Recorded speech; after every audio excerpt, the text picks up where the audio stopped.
2014, je rencontre un homme qui promet de transformer tout un quartier parisien en village gastronomique. C'est la première étape d'une révolution qu'il imagine mondiale. Sa promesse ? Offrir aux consommateurs un lien direct avec les meilleurs producteurs et agriculteurs. Une alternative avant-gardiste à la grande distribution. Un projet si génial que tout le monde veut en être. Chef, designer, politique, banquier, médias, moi y compris. Je m'appelle Paul-Henri Guizon, je suis écrivain et j'ai été un des plus proches collaborateurs de Cédric Nodon, l'architecte de ce château de cartes.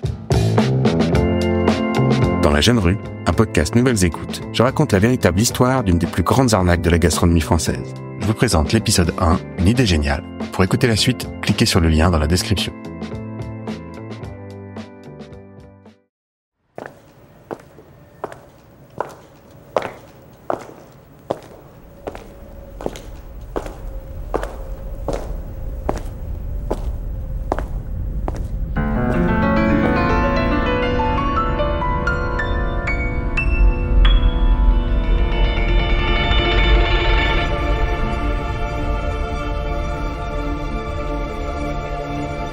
Je me suis lancé une idée folle. Une idée folle de créer dans Paris un quartier de 3500 mètres carrés, un lien direct entre les producteurs et les consommateurs.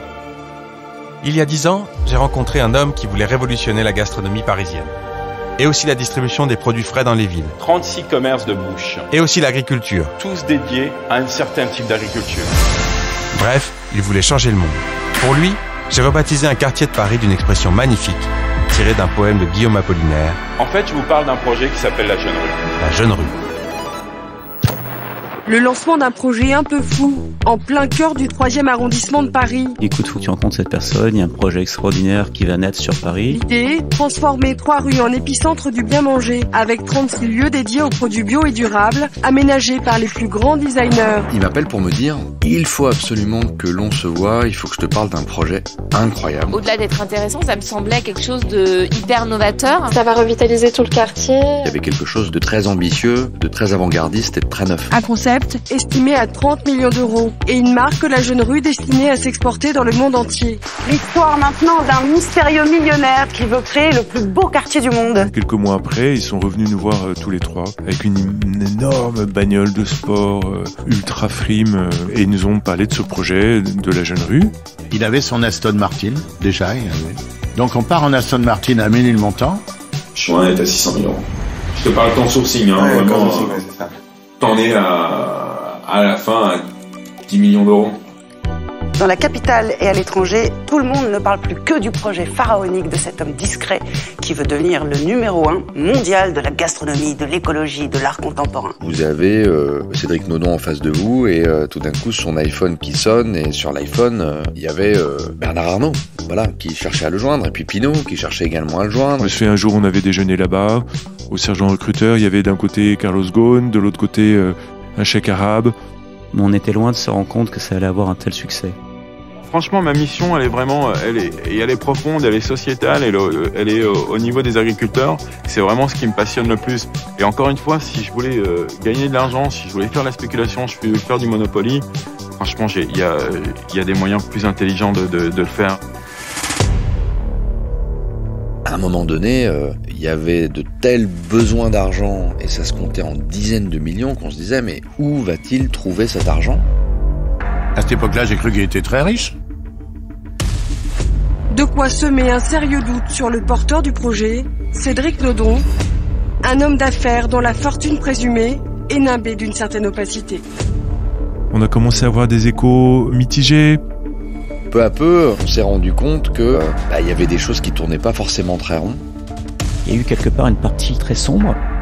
C'est vrai que nous, quand on fait l'enquête, après on se dit ouais c'est faux, c'est pas possible qu'il s'en ait pas rendu compte. Quand il a vu que je comprenais tout, que je voyais tout, il m'a détesté. Épisode 1. Une idée géniale. C'est une histoire dingue que tout le monde a pourtant oubliée. L'époque a changé, tout s'est accéléré depuis 10 ans. Mais les sujets qu'elle soulève, eux, se répètent. Il faut dire que La Jeune Rue a été un tournant dans la vie de bon nombre de celles et ceux qui y ont participé, moi compris. L'instigateur de ce projet est parvenu à mobiliser des centaines de personnes. Les meilleurs paysans français, les plus éminents chefs étoilés, les designers les plus célèbres du monde, autour d'une idée de génie aux airs d'utopie. Il nous a offert un rêve sur mesure, un idéal, une révolution à laquelle prendre part, pour le meilleur et pour le pire.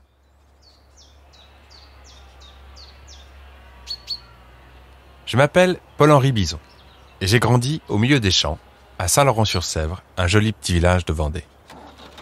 En 2000, je suis monté à Paris pour étudier et je n'ai plus bougé. Après avoir étudié la littérature, j'ai voyagé pendant des années pour la presse magazine. Je m'intéressais à l'évolution des villes en lien avec l'hôtellerie et la restauration. C'était l'âge d'or du renouveau des quartiers populaires, comme Brooklyn, East London ou l'Est parisien, porté par une nouvelle cuisine urbaine, moins compliquée, plus accessible et plus cool. En France, à ce moment-là, on s'ouvre à autre chose que la grande gastronomie du Michelin. Des établissements plus modestes proposent une cuisine créative et raffinée sans forcément viser les étoiles. C'est la bistronomie. En première ligne pour défendre cette nouvelle culture gastronomique, on trouve des publications comme le Guide Fooding, qui, dès le début des années 2000, se positionne en alternative branchée au guide traditionnel. À cette époque, je veux écrire des romans, mais le récit ne paye pas.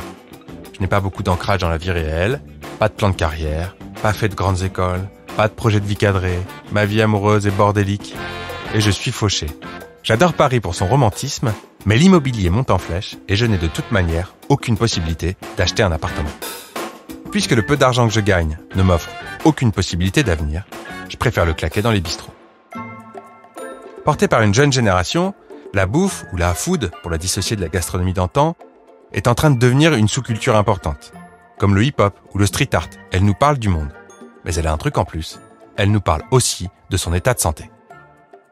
Pendant que les stars du guide Michelin salissent leur toque sur les emballages de la grande distribution, les nouveaux chefs bistrotiers commencent à attirer notre attention sur le produit et nous dire « Hé les gars, ce que vous mangez là, ça pousse quelque part. » Je suis un romantique, je suis sensible à ce genre de choses. Je vais de temps en temps rendre visite à mes parents en Vendée et je vois bien la campagne changer, se détériorer. Les fermes se vident, les champs disparaissent sous les pavillons, les zones industrielles et les supermarchés. Je prends conscience que le fameux village global de la mondialisation, ce monde unifié par les technologies de l'information et de la communication, va avoir du mal à exister si on continue à démolir le village initial. Et la bouffe m'apparaît justement comme un trait d'union possible entre ces deux pôles de la mondialisation. D'un côté, elle permet de s'ouvrir au monde grâce à la culture culinaire. De l'autre, en faisant pousser à proximité, elle a le pouvoir de préserver le local par l'agriculture. Pour moi, l'histoire de la Jeune Rue commence par un coup de fil. On est alors fin 2012, et depuis quelques semaines, dans le milieu de la gastronomie parisienne, j'entends parler d'un financier richissime qui a ouvert un nouveau restaurant sur l'île Saint-Louis, le Sergent Recruteur. Le directeur de l'agence de communication, qui gère les relations publiques de cet homme, m'appelle. Il me dit que ce dénommé Cédric Nodon a un grand projet en tête pour lequel il va avoir besoin d'une plume et qu'il a pensé à moi.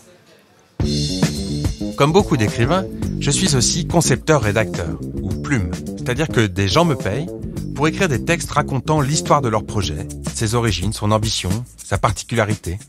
Et mes textes sont ensuite utilisés pour la communication de celui-ci. Ce que je sais à ce moment-là, c'est que les choses que réalise cet homme, Cédric Nodon, ont plutôt de la gueule.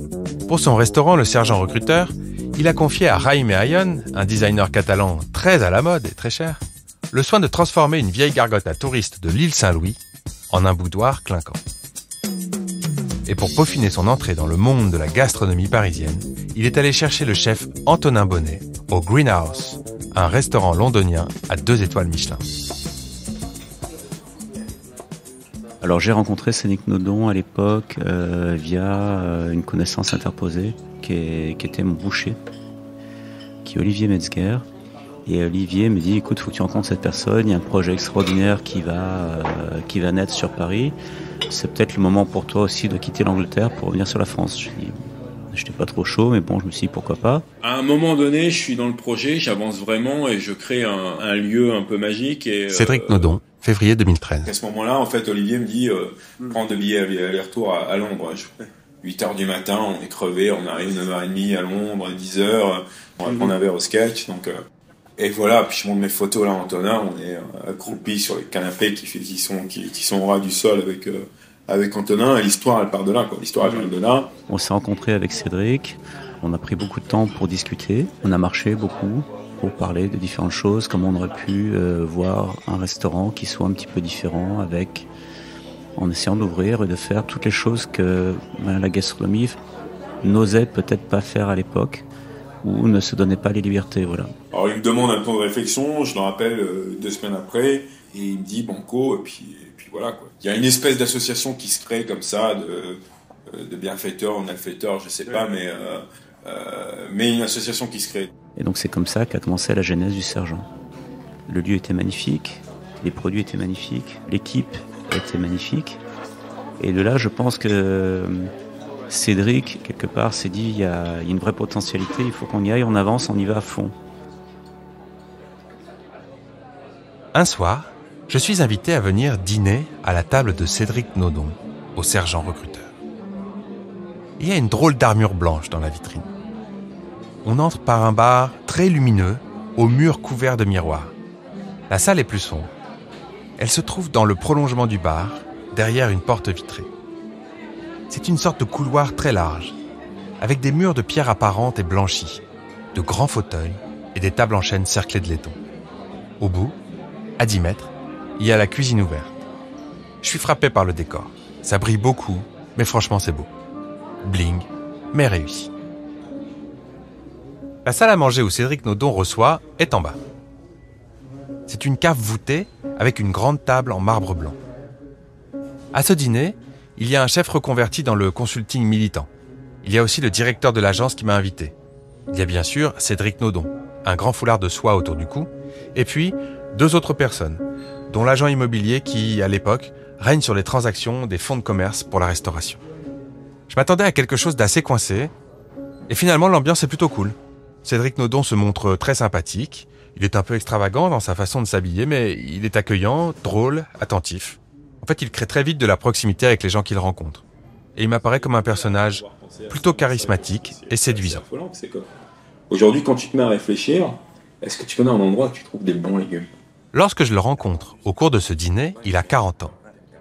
Son restaurant connaît un succès fulgurant et lui a des idées plein la tête pour révolutionner le monde de la restauration et la distribution des produits alimentaires dans les grandes villes. On se dit quoi? On se dit que pour y arriver, il nous faut la quintessence des produits. Donc nous, on dit aux mecs, on leur dit ok, on bosse avec vous, mais on veut le meilleur du meilleur. Mais à la fin, je pense que c'est un modèle qui se retranscrit aussi dans le rapport que tu as avec ton producteur. Moi, ça me dérange pas, tu vois, de payer un peu plus, parce que je pense qu'au bout du compte, c'est comme tout.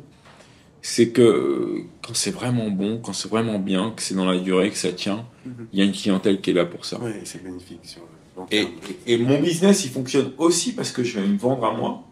Et ce sera toujours moins cher que du prix que j'achèterai chez le grossiste. Ouais. Et si c'est au bénéfice de mon producteur, pour moi, c'est tout bénéf. Parce que je sais qu'à la fin, mes légumes vont être exceptionnels et on est parti ensemble pour la vie, quoi. Je retrouve Cédric Nodon quelques semaines après le dîner à ses bureaux Place Vendôme. Comme ses costumes, les locaux sont impressionnants.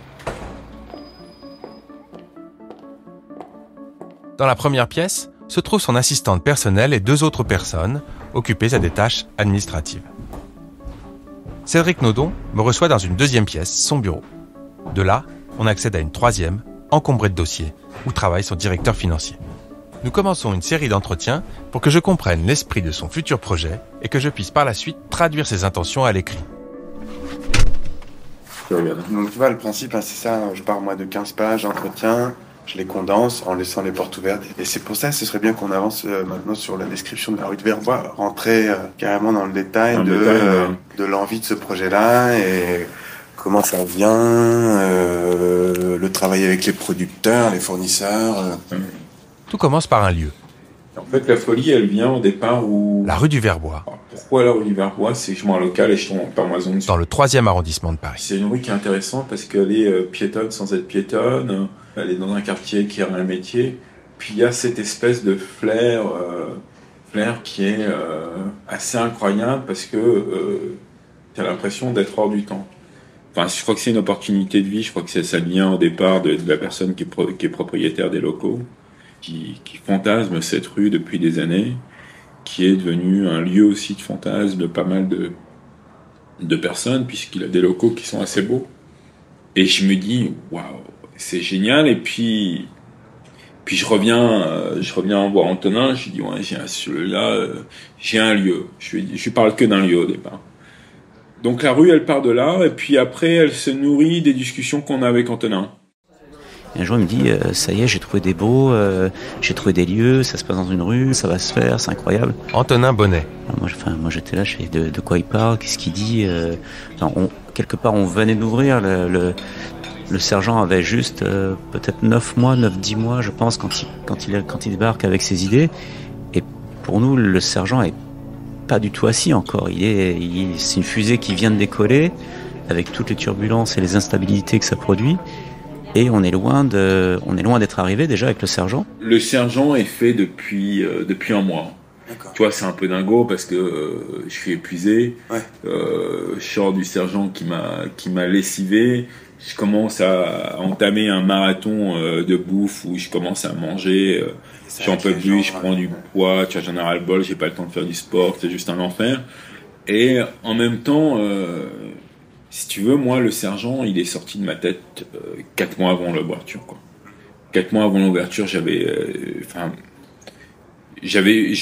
voyais la fin des travaux et je visualisais comment c'était. Si tu veux, j'avais le succès qu'on a maintenant. Je l'avais fantasmé, je l'avais rêvé, je l'avais idolâtré. Je savais que ça allait arriver. Alors oui, c'était excitant. On a vécu un moment. C'était juste incroyable. Voilà. Mais ça allait très vite.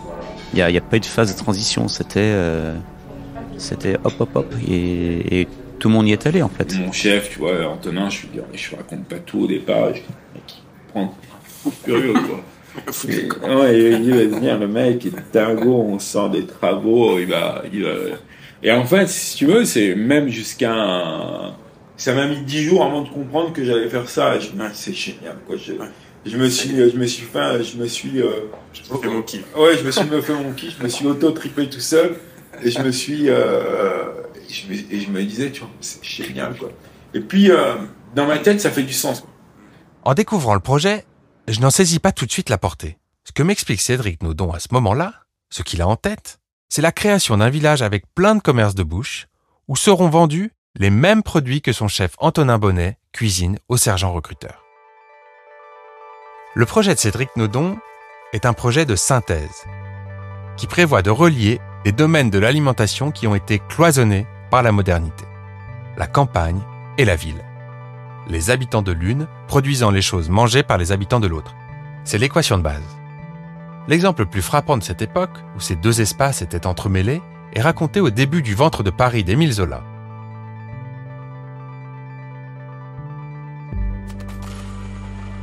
C'était la marée, c'était les beurres, c'était la volaille, c'était la viande. Des volées de cloches passaient, secouant derrière elles le murmure des marchés qui s'ouvraient. Autour de lui, le soleil enflammait les légumes. Il ne reconnaissait plus l'aquarelle tendre des pâleurs de l'aube. Les cœurs élargis des salades brûlaient. La gamme du vert éclatait en vigueur superbe. Les carottes saignaient. Les navets devenaient incandescents dans ce brasier triomphal. Aveuglé, noyé, les oreilles sonnantes, l'estomac écrasé par tout ce qu'il avait vu, devinant de nouvelles et incessantes profondeurs de nourriture, il demanda grâce, et une douleur folle le prit, de mourir ainsi de faim, dans Paris gorgé, dans ce réveil fulgurant des halles.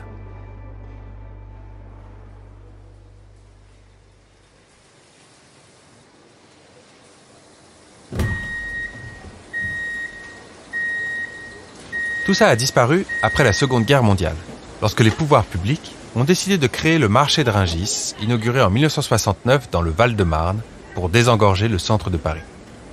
Cette gigantesque plateforme de 234 hectares sur lesquels travaillent 1200 entreprises et 13 000 employés est aujourd'hui le plus grand marché de produits agricoles au monde. L'idée de faire revenir l'agriculture physiquement dans Paris, pas juste une seule boutique et un restaurant, mais une multitude de commerces en circuit court, me semble vraiment intéressante. Cédric Naudon a l'air sûr de son coup. Je l'écoute me dérouler ses arguments et je ne peux qu'y souscrire. C'est vraiment un projet... Février 2013. C'est repenser la manière de consommer, remettre en avant le produit, de par ce fait, remettre en avant le producteur. Et je me sens même assez chanceux d'assister aux origines de ce projet. Donc là, dans ta tête, il y a ce restaurant, donc 42-44, c'est la pizzeria. Il y a une boucherie. Il y a un maraîcher. Un maraîcher. Une poissonnerie. Une poissonnerie. Il y a un bar à burger. Un bar à burger, ouais. Un café. Ok. Et un tapas et vin, un petit bar à vin. D'accord. Boulangerie. Boulangerie aussi. Ouais. D'accord. Boulangerie aussi. Cédric Naudon veut révolutionner les circuits agroalimentaires à l'échelle du pays.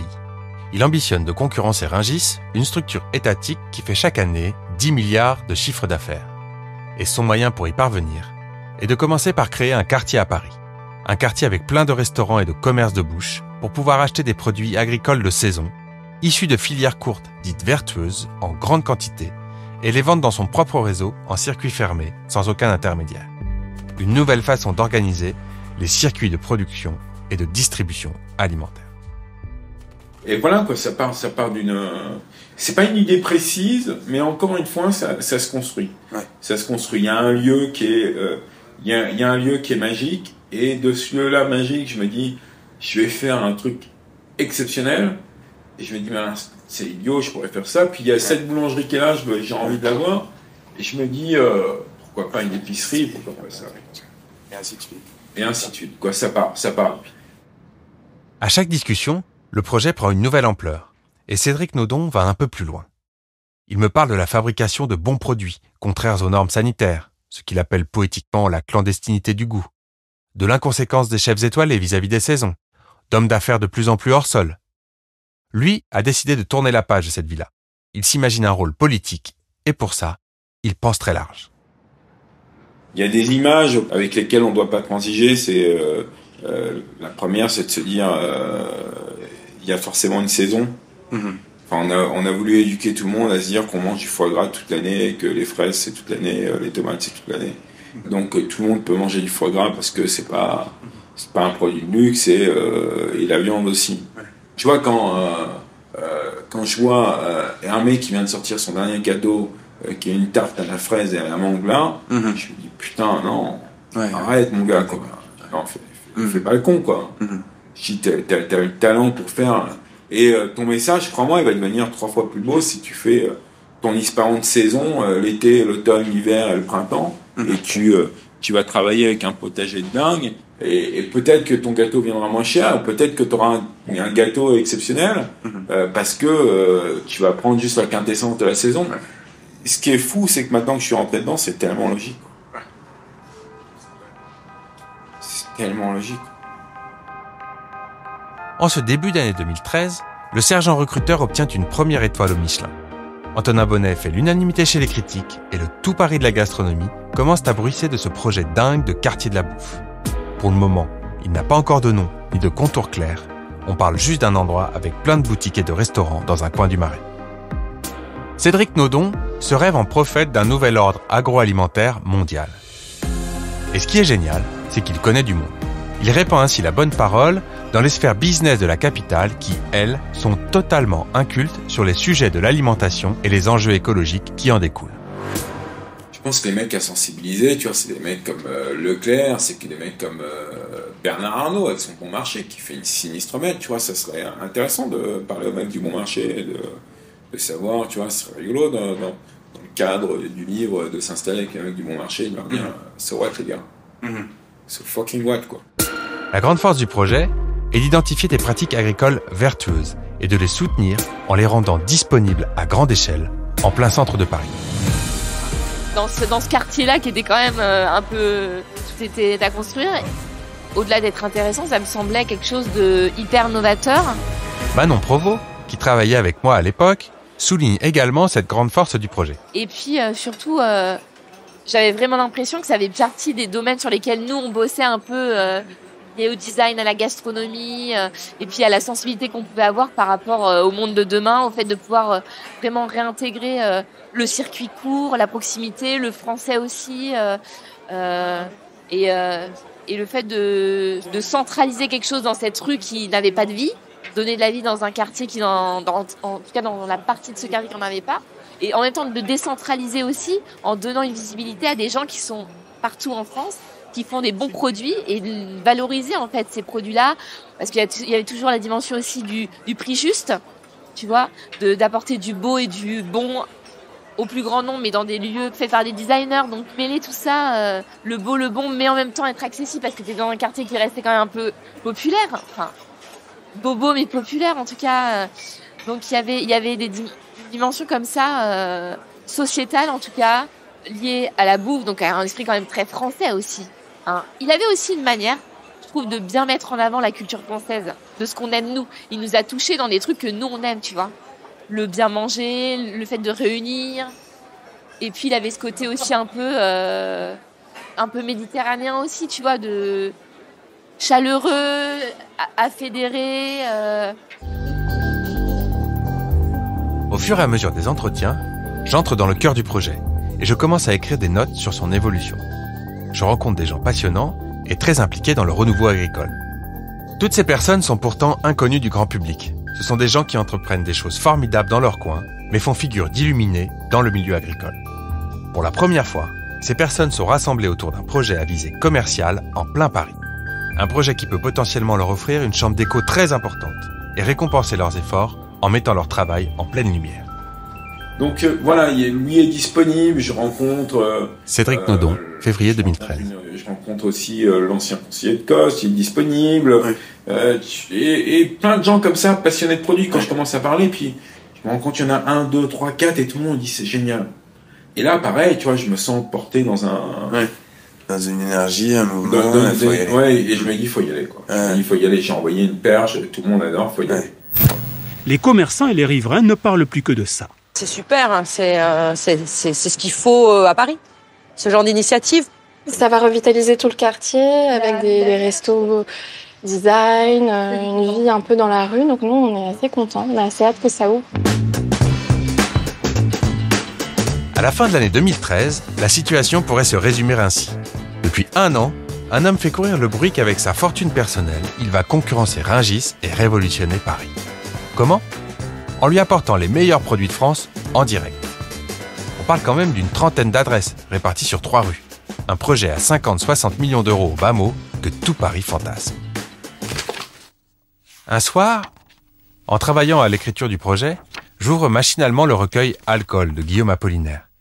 À la fin, tu es là de ce monde ancien, bergère au Tour Eiffel, le troupeau des... Et je relis le premier poème intitulé Zone. La religion seule est restée.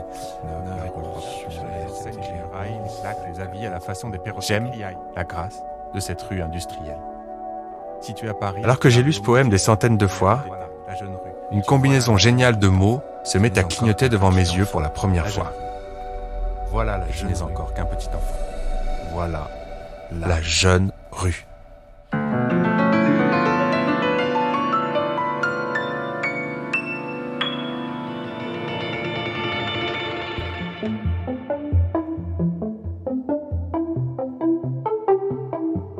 La jeune rue est un documentaire produit par Nouvelles Écoutes et Everybody on Deck. Écrit et interprété par Paul-Henri Bison, réalisé par Aurore Mailleux, produit par Julien Neuville, producteur associé Joël Baudot et Didier Crest, directrice des productions Marion Gourdon, mixage de Tim Dornbush, chargé de développement éditorial Pietra Reginato, chargé de production Lila Bordelais avec l'aide de Jeanne Paravert, assistante de production Bérénice Zaffini. Les enregistrements de ma voix ont été faits au studio Motif Musique par Arthur Kern et Jeanne Bill. Les enregistrements de Cédric Nodon sont extraits d'entretiens de travail menés en février 2013. Musique de Universal Music Production. Archives de l'INA et du supplément de Canal+.